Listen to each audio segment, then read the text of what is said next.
So, welcome to the IsThisYou podcast. Today I've got an old friend of mine, Paul Winsper, from the Newcastle United days. Paul's worked with the likes of Nike, Under Armour, Toronto FC, obviously Newcastle United, amongst many other things.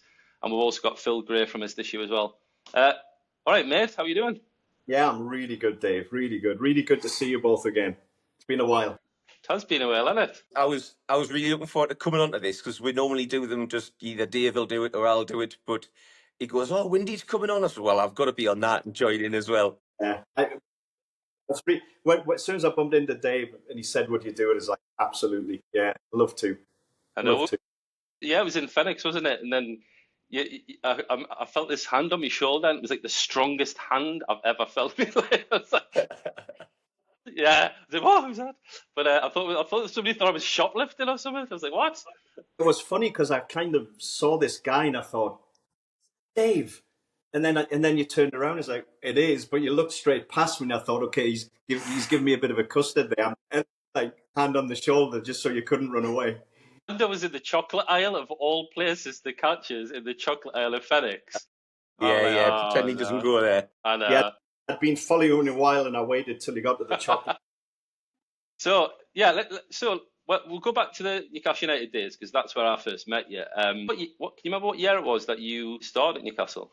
Wow. Well, it's interesting because at the end, because I didn't go back to university till I was a mature student, a little bit older, and then decided to kind of chase my dream and, going back to university, packing it, leaving a really good job in the industry. And people are saying, "What on earth are you doing? Like, you're crazy." And I just said, "Hey, this is going to work out. I'm going to end up, in the Premier League." And they go, but they don't have that job in the Premier League. And I said, they will. I'll figure it out. But I ended up going, I think I was at Newcastle before I graduated with a guy called Vince Hutton. I don't know if you remember Vince, but Vince used to run the Centres of Excellence. And I was going in doing work with the young kids.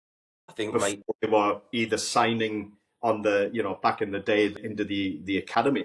So I was working. Oh, can I just cut in there 1 second? I think I did have a reconnect thing on there, so we might actually have lost that one. Just repeat it. We can cut this bit out. Can you go back to when you said, as the mature student that said you would never get back to there wasn't this role in Premier League football? Yeah, absolutely. So I decided I was going to quit my job and go back to university, study exercise physiology, and work in the Premier League. And people are like, "That doesn't exist." And I said, "It will. You just watch." And I ended up doing my degree, but I was working for Newcastle whilst I was doing my degree with Vince Hutton, who was heading up the Centres of Excellence. And Vince said, because Vince was on my course at university, ex-Sunderland player, great coach, great guy. And Vince said, we could really do with some help with the under, I think they were the under 16s at the time. And I turned up and it was the likes of Shola and a few of the guys, and Shola was just a little baby. And I did that, and then so that would have been, Dave, around 94, I think. Wow, right, yeah. 94-ish. Yeah, I mean, who was manager at the time? Sorry, when you were there. Well, at the time with Vince, when I was there, Kevin Keegan was manager. My first manager was Kenny Dalglish. Right, yeah. It was Kenny that hired me. Yeah, because I was there with Keegan, Dalglish, and obviously Hullett and Robson. What was it like? Of the managers you would. What was it like under Kenny from your perspective? Was he quite forward thinking from a kind of fitness? Yeah. Kenny was such a dark horse. He kept his cards close to his chest, but to be the guy that employed, I still think this is true. I think I was the first full-time fitness guy in the Premier League. A lot of clubs hired people. There's a couple of guys would turn up and do some speed drills, or the university would come and do some testing. But Kenny's like, no, we need this full time. We need somebody kind of help and guide full time. So he was way ahead of the field in terms of, his thinking around preparing the team. And people always look at the Arsene Wenger's, he brought creatine in and he did this and he did that. But you kind of look at Kenny, who was really understated, didn't have to say much, but his actions were really, really powerful. And he did some pretty interesting things back in the day. Yeah, because I remember. Can you remember them parachute things you used to strap? I remember I remember when you first got them out, and it was like I was an apprentice back then when you first went. And I remember watching you with a few players and just strapping parachutes to the back and stuff, and make them sprint and go through the ladders. And that was an interesting kind of thing for me to see as a young lad coming in, because he was kind of alien in a way. Coming through the school of excellence back then, there was none of that talk of really even nutrition, which sounds mental, but there wasn't, was there, back then? There's nothing, David. The good thing about it is because it hadn't been done before, there was no book that I could refer to. So I had to test things and see if it worked. If it didn't work, I would drop it. If it worked, I would try and do more of it. And all against the backdrop of players who didn't really want me there. Like, it's like the older senior players are like, played for all these years, I don't need this. So you're kind of trying to create a culture. You're trying to introduce new things.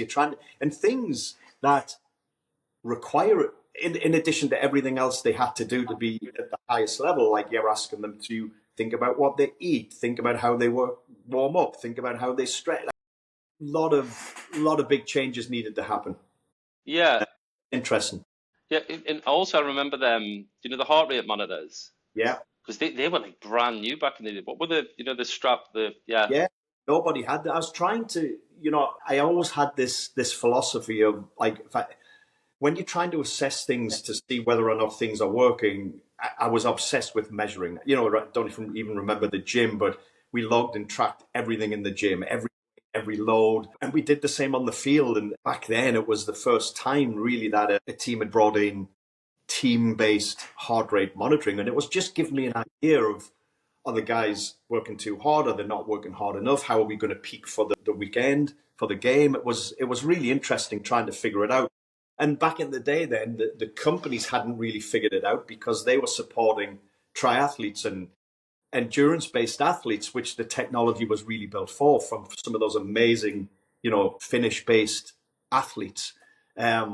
So we were trying to figure out, like, how do we make this work in a team, and how do you create an average, and is it an average, or is it? Yeah. So we had a lot of stuff to kind of figure out early days, but it's fascinating. Was there any players back then that kind of surprised you in the uptake of it, that were really into it?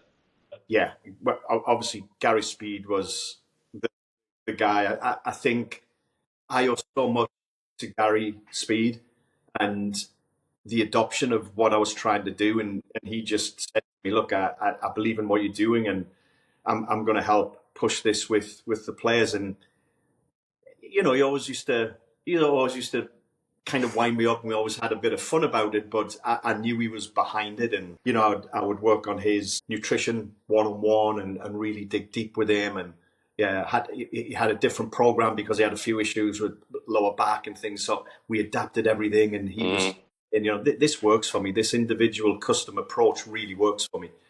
Yeah. He was one that really stood behind it and helped me get by. And then obviously, the younger guys came in, and again, I don't sound patronizing, but you lot were a dream to work with. That group that came through, because it was like, wow, we've got access to this. Yeah, more, please, more. I remember I had to chase you guys out the gym, not try and get you into the gym. Yeah, and it's. I knew you were going to say Gary Speed. From my memory, there was particularly Gary Speed and Warren Barton that not only were they into the side that they endorsed what you did, but they also kind of mentored us. The Caldwell brothers, there's like Shoreline, myself, Aaron Hughes, and it was actually a big thing for them to kind of take us under their wing, but also. It was our way to get noticed. Certainly for me, my way to get noticed, one of my strengths was my fitness, to be honest. That's why I did it.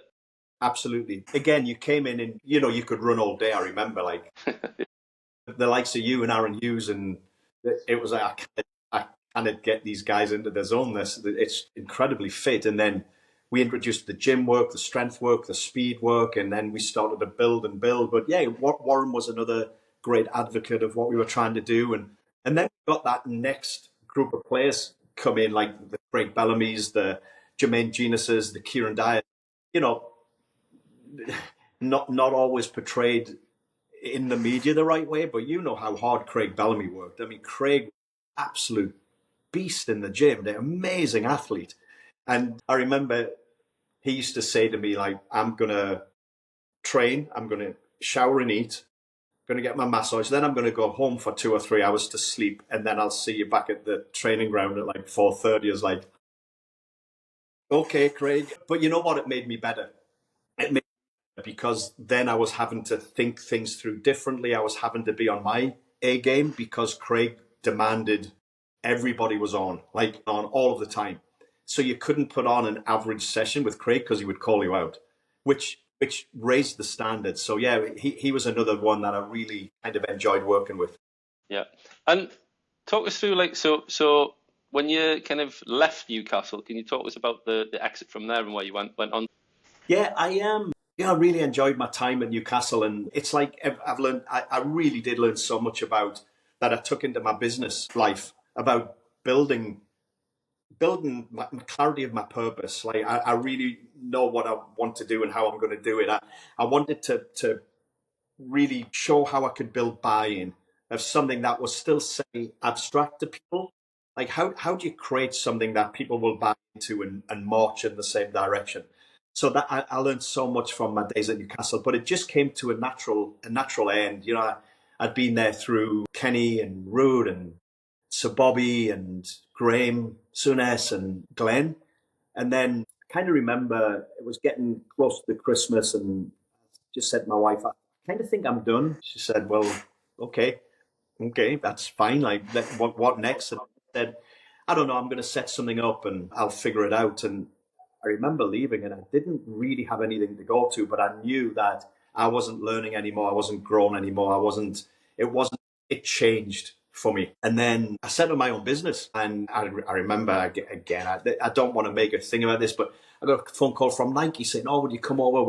We're building this kind of soccer platform. And they brought in myself and Jens Bangsbo, who was at Juventus at the time, and Luc Van Acht, who was head of performance at PSV and the Dutch national team. And the three of us just helped Nike kind of craft this whole philosophy around training basically youth players who want to get to the top and get to their peak. And a great experience. And then they signed me on as a consultant. So I never remember titles, but I think I'm director of global football performance and got a chance to travel all over the world. I was working with the Indian Football Federation, Chinese Football Federation. It was amazing, like an amazing experience. And then obviously the one that people talk about, but it wasn't a big deal, is that, you know, I got a phone call from David Beckham's camp saying David's at Madrid, going to Madrid. Would you work with David? Which I did, and it was amazing, but it was only for a few weeks. People think I was his guy. I wasn't his guy. I kind of helped him make that transition, and which was an amazing experience. And then, you know, I got this random phone call from Toronto FC. My wife's family all lived in Canada, and you knew I always wanted to live somewhere different and try new things. I was always talking about in the gym, and I got this opportunity. It's incredible. So the Maple Leaf Sport and Entertainment Group is one of the biggest global sport and franchises. It's got the Toronto Maple Leafs NHL hockey team. It has the Raptors in the NBA, and they were building a soccer franchise in the MLS. And they asked me to go out there and help it up. So I kind of went out there and headed up their science and medicine department and built the structures and had an amazing few years and just great experience for the family as well. But just seeing different cultures and again, how do you build buy-in in a different culture where you have some amazing players that have played in the Premier League and then some amazing athletes from different continents. And then you've got a group of kids you're signing from the draft from college who hadn't really been coached to any level, but were amazing athletes because they've done all the big lifts. And so like just kind of balancing that and then thrown in on the top of that, the travel, the fact that you're playing in 100+ heat with high humidity at altitude, but you've traveled 2 days to get there. Like it's completely different set of problems as a performance lead to think that, yeah. And was it, so from, say, like working in the UK to then working overseas, were they ahead in terms of thinking about strength conditioning, things like that, or was it the same? Now, it was different, Dave. I would say they were ahead in terms of the strength, the side, culture of being in a gym and lifting and trying to get strong was way advanced because most of them came through the collegiate system where they really focused on lifting. All the kids were super confident and competent, very competent. But then in terms of translation of the conditioning side on the field wasn't great. Mm. So Yeah. having those rules and structures around building the speed, the agility, the power, the endurance, the programming generically didn't exist.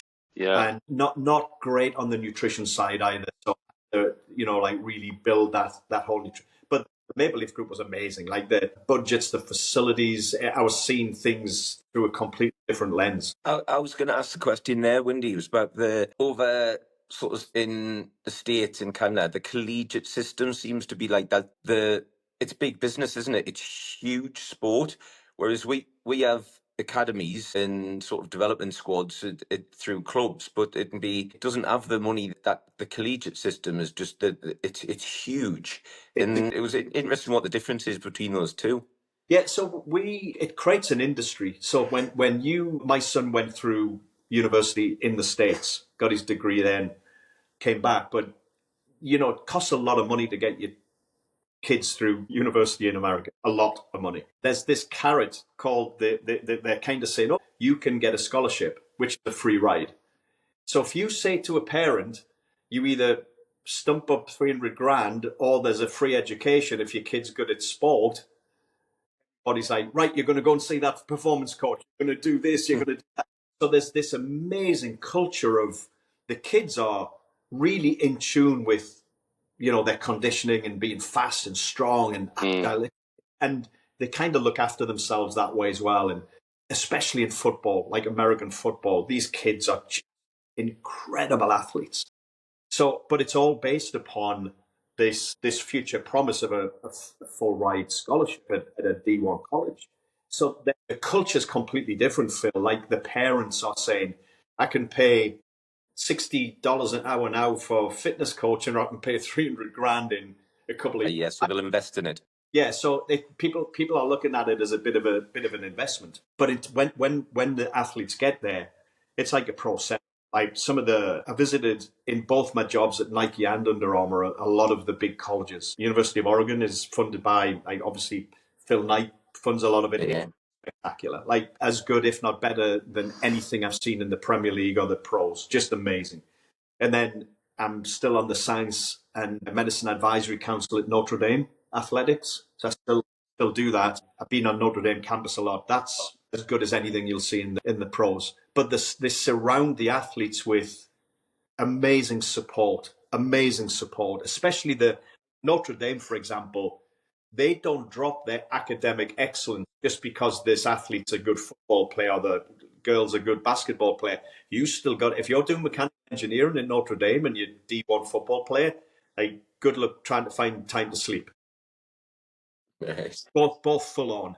But at the end of it, their nutrition is all dialed in completely. Their strength and conditioning, their practices, their psychological support, sleep support. It's just incredible. I mean, it's as good as anything you'll see. And then they turn up into the stadium and they're playing in front of 60, 70, 80, 90, 100,000 fans. Yeah, exactly. We're all there, paying customers watching these amazing athletes play. So it's kind of this blend of, I'm still an athlete at college, but I'm basically a professional athlete being trained. The coaches earn as much as the NFL guys. Like it's not, people say it's a notch down. You watch the players and the athletes, it's just mind blown. And then just to contrast that with the UK or with the rest of Europe, we kind of spot the kids early. They get put into a system and, they survive based upon a whole set of criteria, and they're cut based upon not meeting that criteria. And it's kind of survival of the fittest. Dave will tell you better than anybody. And then when pro contract, you think, I've made it, but then that's just when it starts. Then it does become dog eat dog. So it's a very different system. Now, you look at when did you play your first game, Dave? What age were you when you played your first? 20. You're still at college in the States. So this guy's been through the whole academy system. He's been training with the first team in the college. And it works for football, basketball, tennis, etc. But with soccer, as they call it over there, there's a lot of stunted development so they're now into the MLS is setting up like academy. So you don't have to go to college, you can go straight into an academy. I think for me coming through the system, I mean, it was a different era. We, in terms of academics and stuff like that, we just had one day a week in Middlesbrough College, and that was it. And there was no real talk of anything like that. Not even the PFA or anyone was really doing much about that. Absolutely. But it was, in terms of like the football side of it, the opportunities were there. And I remember coming through the system, and at one point in the reserves, I was captain of the reserves, and at the back with me was Stuart Pearce, midfield Ian Rush. It was mental. But then, when I retired early through injury at 27, that was the first time I thought, oh, hang on a second, like nobody came to me and was talking about I've got to keep my grades up or anything like that. So in a way, it had its benefits to a degree because my full focus was playing football. Without a doubt. But the other side of it, like I was quite lucky after football. But a lot of players I know now weren't. They didn't have anything to kind of fall back on. Yeah, it's tough. I think an education's important, but depends what you're going to be educating yourself in. To me, looking at this, a lot of these young guys need to be, on their 1 week learning a trade, and you don't have to study academics for football in your era. And I was always, why are we not letting these guys learn how to be electricians and plumbers and joiners and have an amazing trade? And if it doesn't work and they don't want to go into academia and study, which a lot of players don't, they might be an amazing joiner, builder, construction guy. And I'm not pigeonholing people there. There's amazing industries to be in. But again, it was kind of like you're going to go and you're going to study business and sport. Yeah. But I want to be a joiner. Yeah. Anyway. What about the Under Armour work? How did you get into that? There's a chronology to this that I think is important. So I was at Nike altogether for about 8 years as a consultant and full-time. And then when I got there full-time, I was at Toronto FC, and I remember that one of the execs at Nike said, we want you to come over and build this for us full-time, supporting our big athletes and teams and working with innovation. And they were really getting into digital innovation at the time as well. And I had to say to my wife and son, is like, I know we're really here in Canada, and I basically took you from everything you loved in England. Do you fancy the Pacific Northwest? And they both instantly just said, yeah, sounds amazing. So we packed up and flew out to Nike, and it was different. It was, the first couple of years just finding my way in a massive business, huge corporation, where you sometimes felt lost. You didn't know where to go to present your ideas, to get buy-in to, whereas in the pros, I knew who to go to get buy-in to set things up, or who to go to for budget to build the gym or whatever. Whereas here you're in this huge, it felt like a bit of an echo chamber. And I kind of felt a little bit lost for the first 6-7 months, and then started to find how to tie into different groups, and had a period where, we would run NBA camps and have 10 of the best NBA athletes come for 2 weeks to train with us 2-3 times per day. And I would just bring in all the best experts from all over the world to support those camps. So we'd bring in like Dr. Mike Gervais on the sports psychology. We'd bring in Dr. John Berardi on the nutrition. Like, we had the best of the best working with the athletes across all the disciplines to really educate the athletes on how to move better and think better, like basically build that model. It was amazing. So we did it, I think, 2 or 3 NFL camps, a couple of NBA camps, worked a ton on the business side. So I helped build Spark, which was SPARQ, speeded. We tested like 1.2 million youth athletes to give the kids a pathway to cut through all of the BS in the world of, let's see how you rate and stack up against other athletes like you. And then can that number become predictive of you getting to the national team or the next level of the next? And it was.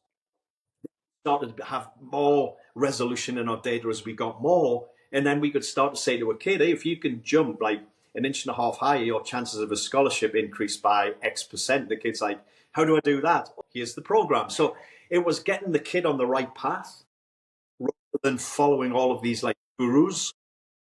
We just said, hard work. Like, this is really hard work and you have to do the work, but here's the work you need to do to get better. So we did that. It was amazing. And then we took that, I think, as far as we could. And then I got pulled into this huge business world of Nike Digital.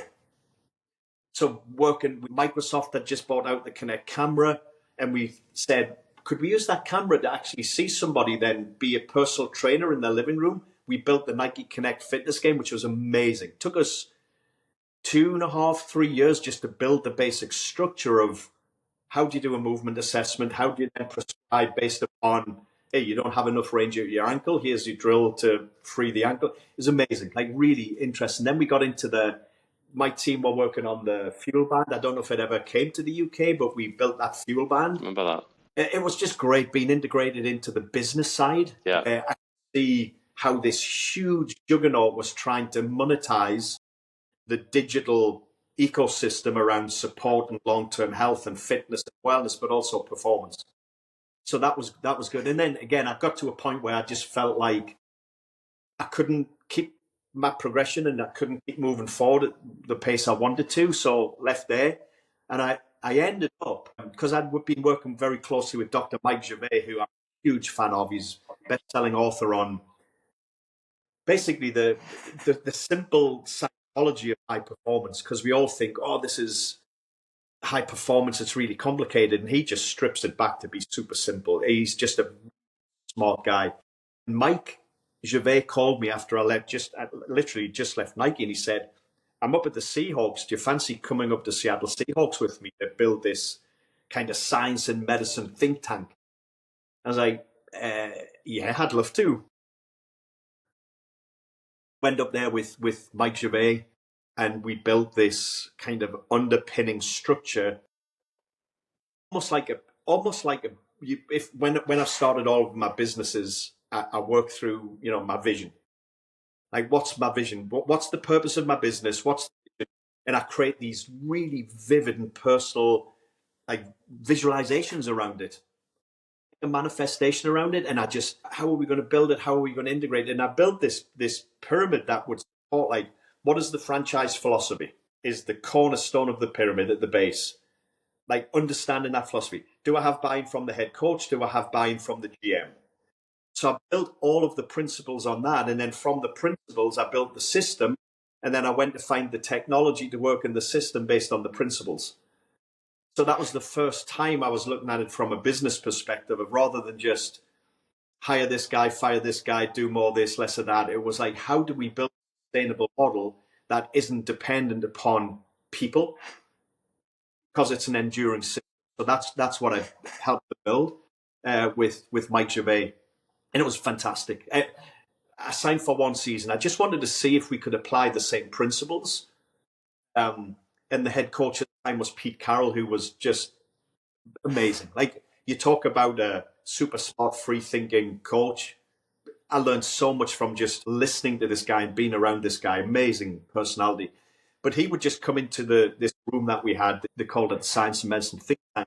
And he would just ask us questions. He would just say, why do we always lose when we play on a Sunday in a 1 p.m. kickoff on the East Coast? Great question. We'd go away and just pull all of the research, all of the data on the time zone, the travel, when do we travel, what do we do when we get there, what's the temperatures, and then we built a program to support the athletes when they faced that specific problem. So, and then we built the whole thing around, how do you build a high performance team? How do you structure a high performance team? Because it was a bit like the Premier League, it's all loose. Like, you just get up to work and you do what you think you want to do. Where I got to with the Seahawks is, it has to be an integrated framework. Otherwise, you've got the strength coach doing his bit, the masseur doing his bit, the physio doing their bit, the nutrition. The players are exhausted because they've got like 7 people telling them that they do their individual things. So I kind of put the athlete at the center and built this integrative approach. So the data would come in and then we would prioritize and say, what's the integrated program for this athlete to maintain this or accelerate this? And it worked really well. And then every job and position had KPIs, like, how are you going to be successful within your department? And so people knew that if I do this, and this, and the outcomes are that, and that, so I basically built a business model of the professional science and medicine in a very applied setting. Mm-hmm. and it worked a treat. So we had all the pay structures lined up, so we knew, this person is the assistant masseur who reports to the masseur who reports to the da da da da.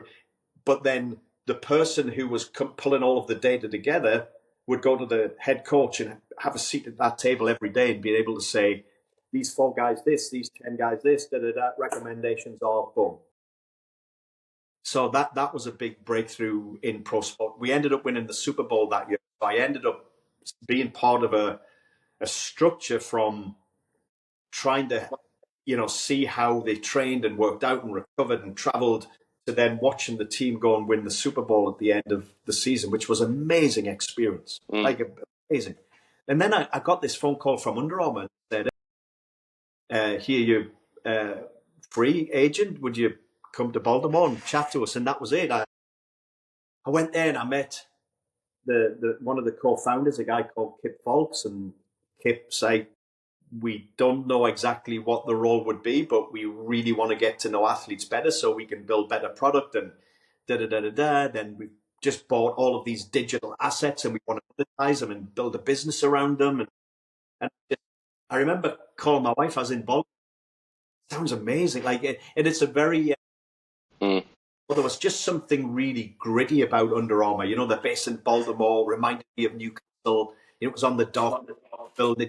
It felt so much closer to where I had been brought up and raised, and gritty and humble and hungry. And I remember saying, I'll do it. I'll try and give it a go. And my boss at the time was the head of innovation, a guy called Kevin Haley, and him and I just kicked off an instant friendship. He was a D1 collegiate record holder in decathlon, trained every day, nutrition, and we just got into a groove of how we could look after the best athletes in the world, but then disseminate all of that knowledge to monetize it to the masses. So it was like, how do I take 30 plus years of working at the highest level of professional sport and then make it available for people like us now who just want to be healthy and well?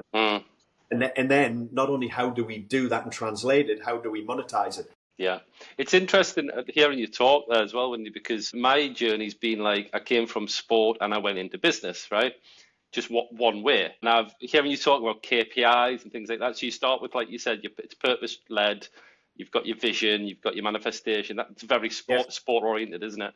And I was like that, and then I went into business and like learnt words like KPIs and stuff, which was new to me because I didn't hear them words in sport, but I knew that they meant the same thing, right. But then because you go, your career, and still does, goes between business and sport. It's interesting to hear you talk about, like, it seems like you take things from sport, apply them to business, take things from business and apply it to sport. Is that right? 100%, Dave. I think it's critical. The outcome's the same. We all want to win, and you have to define what it is to win in business or in sport. And if you can define what it takes to win, and then, as I say, you build your system based on principles, and then you bring technology in to help you build the system based on your principles, you've got a chance. And then I do that with all of my teams, and I'm doing it in my businesses now, is like, how do we talk about our principles, and then how do we build the system around that, and then how do we stay razor focused so we don't go and, we call it feature creep. Like, great, but we could do this and add that, and we could do 3 of those and 4 of those. No. Get your strategy, lock it in, all agree it, get everybody on board, everybody feels empowered and on the bus together, and turn the key and start the bus and go. Now, I'm not saying you blindly stick to the plan of working. So in business I've got now with ProBio, we've got I think we've got about 8 or 9 what-if scenarios built out financially. What if we do pull this lever, not this, and we pull back on that and do more of that. So all of those things are already planned 3 years out. I learned that from the big brand. Like, it always used to make me laugh. We used to do a 5-year plan, but we used to do it every year. And I thought this was a 5-year plan. So it's those revisions to that master plan to keep it very nimble. Yeah. Especially with a small business, you're always kind of, but again, I'm using a lot of analogies that are pretty, overused, but I make sure our North Star is always our North Star. And we're that direction, that's our vision, that's where we're going. I do a lot of work with the team on, like, making sure that the vision's a collective vision. Because if it's just my vision and I haven't got buy-in from the team and it feels like their vision, I want everyone on my team to be able to close their eyes and visualize success for the company, just like you would have visualized raising the FA Cup. Mm-hmm. Got to be so precise and clear and beautiful in your mind that it becomes your reality. And people laugh, but there are so many amazing books now on the neuroscience of manifestation and how thinking that becomes your reality. And I'm really big on that. So again, and the other thing I've done, and I've tried to do it is recognize things, habits, people who are draining you in your productivity and just get them out of life. Just be ruthless. You know, growing up, I was always a polite young guy. I was always taught to be that way. And I think as I've matured, I'm okay saying no to people or getting them out of my life if they're not helping me. And I don't mean that in a monetization and a bit. I'm on about if I feel like they're blockers in my life or they're draining my energy, don't have them in my life anymore. Again, we talk about surround yourself with the right people. Yes, but it's more than that. It's like cutting out the habits that drain your energy. It's making sure that I'm a big, you know this, Dave, through being a footballer, I'm a big one on routine and repetition and consistency. They razor focused and you're committed and you have that consistency, you get amazing momentum. And when you get that momentum and it really starts to build, you build this resilience around that momentum. And if you're resilient, you can take impacts from everywhere and you're staying on track. If you're not resilient and you get an impact here, you're off track. If you're this wide and you take a hit, we're still good. So it's all based on those very simple principles from sport to business. Yeah. And business back to sport. It's really interesting you say that because we've with IsThisYou we've started got a bit of a cohort of people we work with, and we've talked a bit about like habits and habit stacking and things like this. And I found my own journey quite interesting because I had a challenging few years and had to be a bit resilient, but then I lost some routine, and Phil will testify to that. Like Phil works with me still to build new routines in, and it's amazing how the simple routines like make a massive difference. Even just recently, I've my morning routine, simple things like just setting your stuff out the night before and things. But it is sometimes like when I think back to my sporting days, being around people like yourself, Windy, the routines were kind of set with you, like quite easily for you in sport. But in business, there's a level of discipline, sometimes more discipline, especially when it's your own business, because you're not answerable to anybody. Whereas in football, like you've got yourself, you've got the manager, you've got the coaches. There's a lot of people. There's a lot of routine built for you. Absolutely, it's critical. What you going to say? I was going to say one of the things that I learned from you, way about when we did stuff together around the triathlon. It was you said it was the simple things work so long as you do them. Yeah. It was just in all this other stuff, that all the noise of all these new fancy ideas.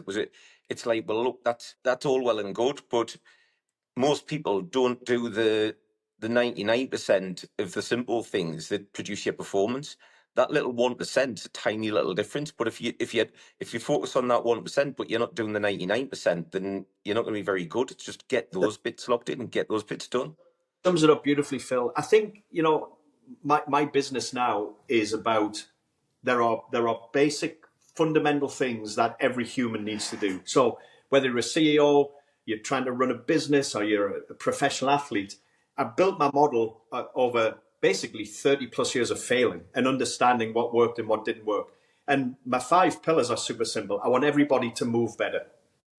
If you try and say, I'm going to go to the gym and I'm going to start lifting, or I'm going to start running and training for a marathon, and you have like dysfunction. So if you don't have ankle range or your hips super tight, you're going to be 3-4 weeks in, you're going to be painful, your hips going to start throbbing, your lower back's going to start aching. Like, let's understand the progression of everybody needs to move better, right? So move better, sleep better, think better, eat better, and breathe better.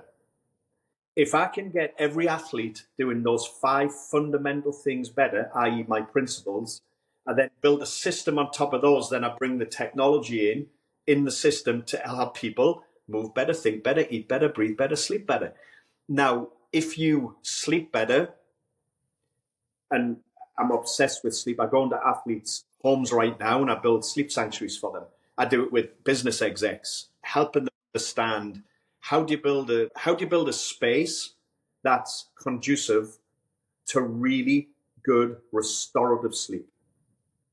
And then you understand the implications of the different sleep cycles and thinking, if you're a business leader and you're not getting this right amount of deep sleep, REM sleep, this cognitive impact, like you're not focused, you're all over the place, especially if you're in a problem-solving business, it's essential. Now, how do you get that sleep? You create your routines. So you have and a great night's sleep begins the moment you wake up.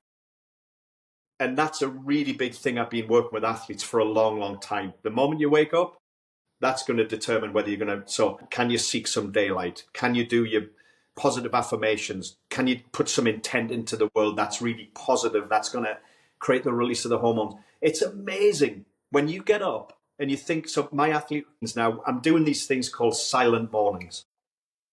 And a silent morning it doesn't have to be done every day, but it's just, we start off with 30 minutes and we build up to a couple of hours where you're basically silent. You're just present with yourself. And you can journal, you do your positive intent, your affirmations, your gratitude, you do some breath work, you calm the mind, you maybe do a little tea ceremony, you make some nettle tea or whatever. I'm sounding like an old hippie here, but that process of routine where you don't wake up and put this thing on straight away because somebody's stolen your day straight away. If that's the first thing you do, somebody's stolen your day straight away. And it's really, really counterproductive. You think you're being productive, it's the exact opposite. So it's saying to people, don't pick your phone up. Keep your phone downstairs. Put your phone in another room. And just take the time to wake up naturally. Take the time to understand. Now, I know if you're running a business and time is precious, my argument with them is go to bed early and get up earlier. Like, just build your morning routine. We're the only species on the planet that voluntarily defers sleep. It's so important for us. But every single thing we do, yet we say, I'll watch another series of that Netflix thing, or I'll just have another scroll through. You look online, I don't have Facebook, I don't have Instagram, I don't have any of that crap. Again, like when I said to you before, cut out the energy drains. They're massive drains. Now, if you need them for business, use it as a business tool. That's amazing. But it shouldn't be a social crutch as well. Interact with real people and have real conversations like this with people that you like and respect that give you energy. Oh, wow, they're all having an amazing time and my life's shit and really miserable. Yeah. But again, so the sleeping better is really critical. The moving better is critical. Breath work is a huge thing that we've been working on. When I first brought this in with athletes, 13, 14 years ago, everybody said, the hell are you doing? Now the gains in VO2 max, stress management, better sleep, clarity of thought, just through teaching athletes how to breathe the right way, biochemically, biomechanically, and psychophysiologically, and in breath work. So, and then obviously the eating better. It's a huge thing that I've carried on through all my pro days. Is I'm not saying everybody needs to eat in perfection all of the time or strive for it, but like you said, Phil, you've got to do the basics really well to earn the right to, play in the margins with having that. And I'm not saying you shouldn't do it. It's more good health and wellness is really underpinned by how our body responds to all of the stresses. If you think about stress in our lives, family, friends, work, and then you say, oh, I'm going to go and work out. Well, you're already really stressed and now you're going to do a HIIT workout. Is that adding more stress or is that relieving stress? Well, if it's a HIIT workout, you're doing them all of the time and you're building up inflammation, I would argue that you're adding another stressor. So again, it's like balance and figuring out what is working, how it's, and then once you understand it, and intuitively, we all know, if you start waking up feeling refreshed, and then you start taking a little bit of time in the morning for yourself, and then you start being really clear in your purpose and cutting out all the distractions and figuring out when to work out and what, life's so much, like literally so much more productive. And you don't get that fog of, got to do this, I've got to do that, I've got to do. It's like, no, this is what I'm doing today. And if it upsets people, I'm sorry, but this is what I'm doing because I know it's right for me and my business today. And once you have that freedom and confidence, it's amazing. Because I chase my tail pleasing everybody. Yeah, no worries, I'll do. That's a great point, that, because it's an issue that I've discussed with people quite a bit, and even just last night, someone was saying we're talking about stress and recovery, and how as an athlete, you do progressive overload periodization, where you had to have that recovery period, and they said, well, what if you've got everybody coming to you and all these meetings and all these appointments, and how do you find that time for that recovery? And my answer was sort of like understanding what is vitally important to you and to your business, and giving yourself the power to say no to quite a lot of this. Mm. A lot of people don't. So empowering to be able to say no, but not offend people and not feel like you've upset people and be okay with it is been amazing. A huge breakthrough for me. I managed it about maybe 15 years ago, and I've kind of lived that way since. And I don't even have to try and explain why I'm saying no. I'm not making an excuse. It's just right now that doesn't work for me, and I'm sorry I can't do it. That's it. Don't need to say, oh, because I'm going to pick my dog up from my auntie who's got no, it doesn't matter. I can't do it right now. Don't need to explain, but thanks for the offer. So that's and then again, understanding with those 5 pillars, like you do those a little bit better, life's going to be a hell of a lot easier. Tiny little marginal increases in doing all of those better. And it all comes back to, I think you touched on it, Phil. The model I build is dose response. Mm-hmm. The right dose to get the right response. Too much protein, not great. Not enough, not great. Right amount, awesome. Too much sunlight, not great, not enough, really bad. Right amount, awesome. So understanding this dose response model, and remember, it's all personal. We all respond differently to different things. But just most of my presentations I do to corporates now around living with intent. Mm-hmm. Lead with intent. But if you do everything with intent, you have a time to actually say, is this working for me? Is this working for me right now? And understand I'm doing too much of this and not enough of this. Mm-hmm. Know that. Oh, well, when I do those repeat intervals on the track, 3 days, I'm absolutely exhausted and I can't do that. So don't try and do that, if you know that's good. So it's just, I did this and this happened. This is how I felt straight after, next day. And if it's not the result I want and I keep getting it makes me stupid. Mm. So I tend to say, like, if I want to do that on Wednesday, I shouldn't be doing this on Monday. Yeah. It's the same with sleep and nutrition. And again, super simple. I'm glad we've recorded this, because I'm going to take a bunch of notes after this. It sounds like it's speaking to me. I need to do that again. I need to do that. It's good to have Phil, because Phil obviously comes from, obviously you go way back, but Phil obviously comes from that sporting angle as well with triathlon and stuff. And it is sometimes like you need to hear these things again sometimes and be refreshed. I've been like, when I did digital agency for 15 years, I think I got drawn a bit too much into data overload. And I had the routines and stuff, and I did really well, but I went down a bit sort of like, it's the digital funnel, if you like. Totally. Probably built some bad habits over them years that were like you said before, the phone on, and I know things like you need to sleep, you need to, leave your phone downstairs, but I think the business world in particular, is being like really heavily conditioned by the phone, and a lot of bad habits have come in because of that. It's by design. I think, like at the end of the day, I've worked in that digital space from a human optimization, and everybody's trying to make this like addictive. It's the goal of all of these UX designers is like, how do I make it addictive, where it's the first thing people pick up and it's the last thing they put down, and it's with them ever present. Like, now you've got to have the right mindset to say, this is a tool in my system based on my principles. Yeah. How am I going to use advice. it? Yeah. You choose how to use it. Yeah. It's something that I was going to say before, and it's like it ties into that, is the fact that it's having when you're saying about giving yourself a little bit more time and having your space, what that brings is that ability to have awareness of what's going on. And a lot of people in business will the foot to the floor all the time, don't lift the head up, and just, it's that whole, more's better, and the harder I train, the better the outcome will be. But it's actually in the do more. Don't step back and lift out, which is where, like when Dave's saying, I was in that, just repeating. Yeah. And it's like that, and then consume the phone, like quick, I need this now, and just and they get caught in that without having that time to step back, be aware of what's going on, be aware of how they're responding, and then all of a sudden, when you gain that awareness, you can then start to plan and make things work for you, can't you? 100%. And again, I think my statement on everything is at what cost? Mm-hmm. At what cost? Yeah, that's a good. All of your training, all of your nutrition, all of your mindset, everything. Now, if you say, for my race preparation, I have to do a 100-mile ride this Sunday, and something happens on Saturday that completely knocks you off, and you wake up Sunday and you feel terrible, the old me would say, suck it up and do it. The new me saying is there another time to do it that's going to produce the result that you want?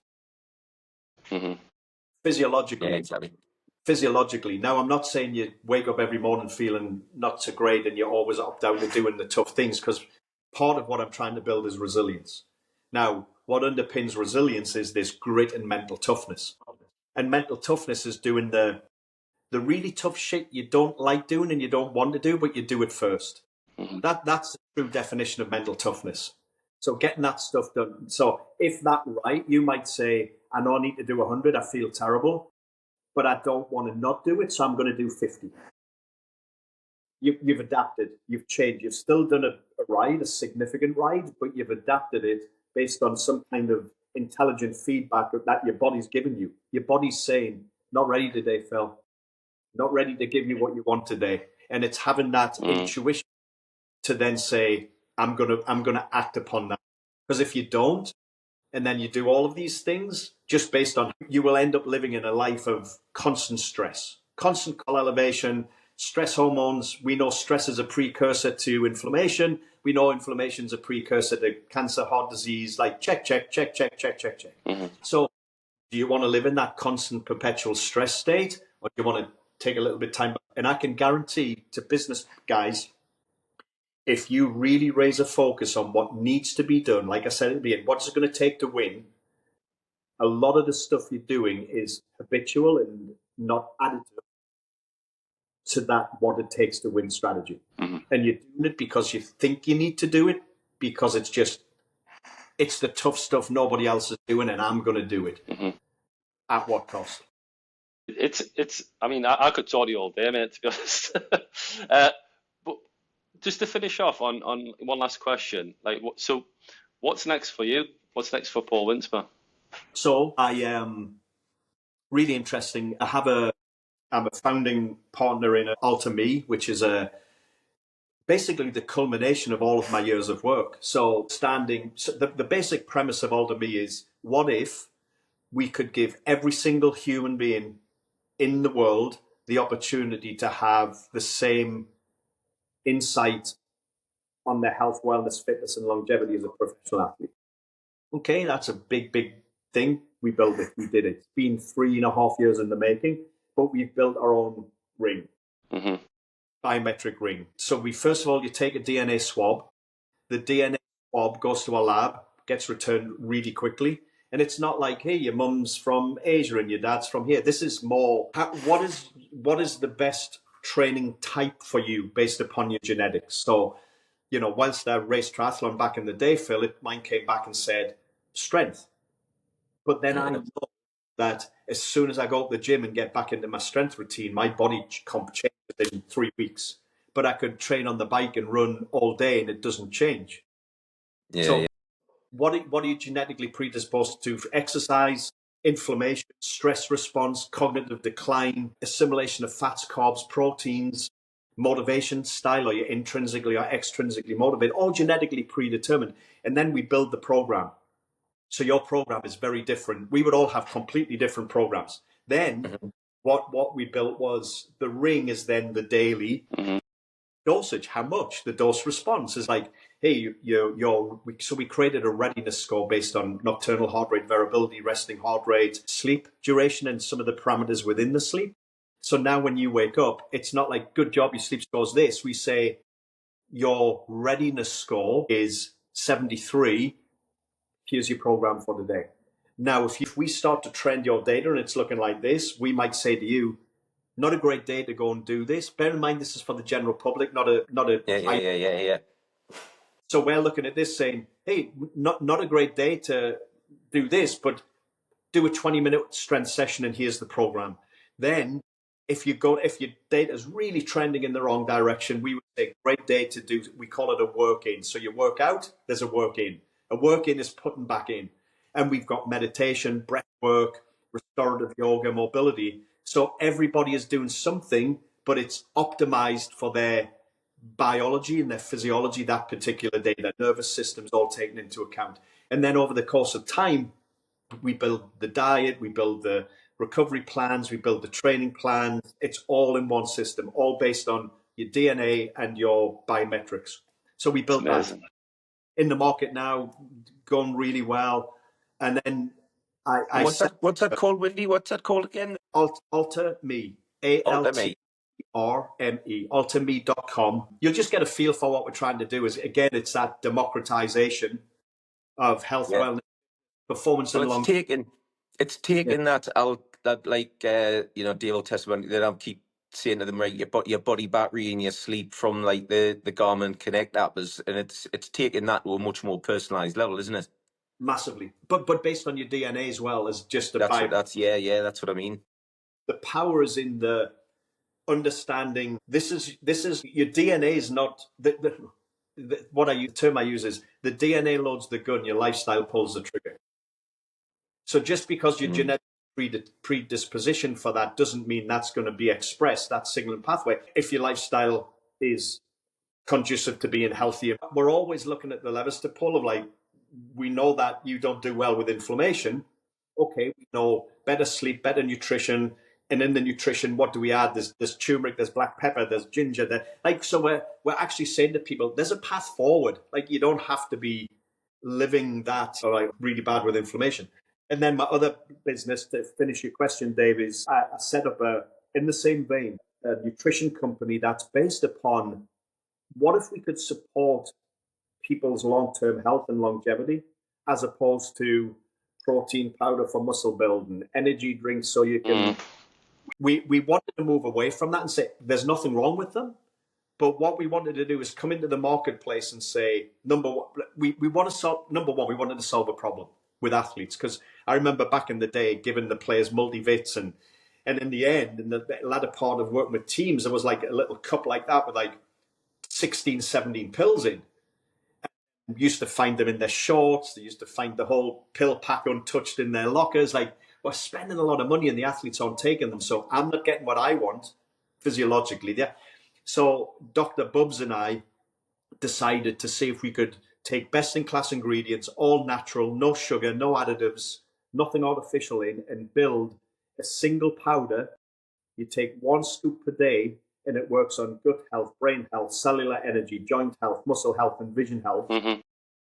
Which are the things that every human needs to be optimized as we perform, as we age, as even trying to lose weight. Like you put yourself on a calorific restrictive diet, your body's under huge metabolic stress for a period. People often drop things out their diet, so their micronutrition isn't optimized. So we've kind of found a place to live in pro sport, general population, because at the end of the day, a heart's a heart, a lung's a lung, a muscle's a muscle. And it needs the same thing. So that's going well. We've got NBA, NFL, EPL, Olympic athletes on it. It's just been amazing. So you can see my journey's gone from being in the trenches of pro sport, pulling my head out my butt and saying like, that's just a tiny part of humanity, and take these principles now to give everybody the right direction, to eat healthily, to move the right way, to train the right way. So that's my life's journey. And my last thing is I kicked this project off at Under Armour and then left, and they've rehired me as a consultant, and I'm building this whole UA Next thing. So nice. We're giving every kid the chance to go to Battersea Power Station and be tested physically. And then we take top kids and we give them a Under Armour contract, like a pro, and we give them nutrition support, psychology support, a trainer, an ice bath, a Theragun. Like, we really support the athlete like they were a pro. So that's something that was a pet project for me. I started it and I really wanted to finish it to make sure every kid could cut through all of this like guru bullshit and just the right information that's going to help them with their journey to become the best athlete they can, but more importantly, create the habits across sleeping better, eating better, thinking better, moving better, breathing better. So that's all part of the program. I mean, it's to see you've come a long way since the Newcastle United days is an understatement. But what hasn't changed is your passion for it all, mate. And it's been great to catch up with you, and also with Phil, because we all kind of knew each other back in the day then. But yeah, we'll have to have a coffee, guys, a proper off-screen coffee. Yeah, well, let's get that bike. We'll get that bike ride in, stop at the coffee shop, and Dave meet us at the coffee shop, eh? I know you're probably still recording, but I just say this off camera, off screen. Is great to catch up with you both again. You both had a big influence on my life as people. I respected you both enormously when I knew you back in the day. And, you know, Dave, you and I always had a bit of a laugh in the gym, but you always got the work done. And it was just that balance and that group of guys that came through with you and Jamie. And it was just amazing to have a group of characters like that. And then Phil, like back in the days. It's just good to be reconnected with everybody. And that's what I'm for, is just to reconnect with my roots, be back for family. And it's just, again, all part of that clarity of purpose. Like, that's what I wanted to do, and I just decided I'm doing it. Brilliant stuff. Well, thanks for coming anyway. There's something I keep reflecting on every now and again. Do you remember when we went over to the lakes, when Ian Mulvey had that the coffee shop and we're looking at different things, and there was a bit we're walking along, and you said you said, oh, it's you know, when we write the book about our lives, there's all these different bits that link in, and every now and again that keeps coming back, and I'm doing something at that discussion of like when we write the book of our lives. I remember it so well. I've got goosebumps. I remember the whole thing vividly. Yeah, it was great. But yeah, you know, the thing is, guys, and I know we're finished now, but just really understanding, and this is what I've learned more, is that whatever you're doing in life, if you're trying to be the best at it, you really need that support. Whether you're trying to be a business leader, a CEO, whatever, it's the same as supporting the world-class athlete. Is same principle, same things, exactly the same things. I'm running now with just teaching execs how to train properly. They'll go to the gym, train like they're 17. That's not, if you're getting into your 40s and 50s, how do you adapt? How do you understand how my body's meant to move? And then how do you optimize my strength and my energy systems? So I'm doing a ton of that stuff. It's just so much fun, because these people are like, wow, why didn't someone tell me this like 20 years ago? It really is that simple. And then giving them the empowerment of creating their own programs based upon their knowledge, as opposed to relying on me every week for a new program. So fun, so much fun. We'll have to talk. I'll show you guys how to build. Brilliant. Lovely. And you, mate, and you. Phil, can you just press the end button a second? Just stay on a second. Close it off. Yeah. Have you ended it, Phil? Right. Right. I've ended it. So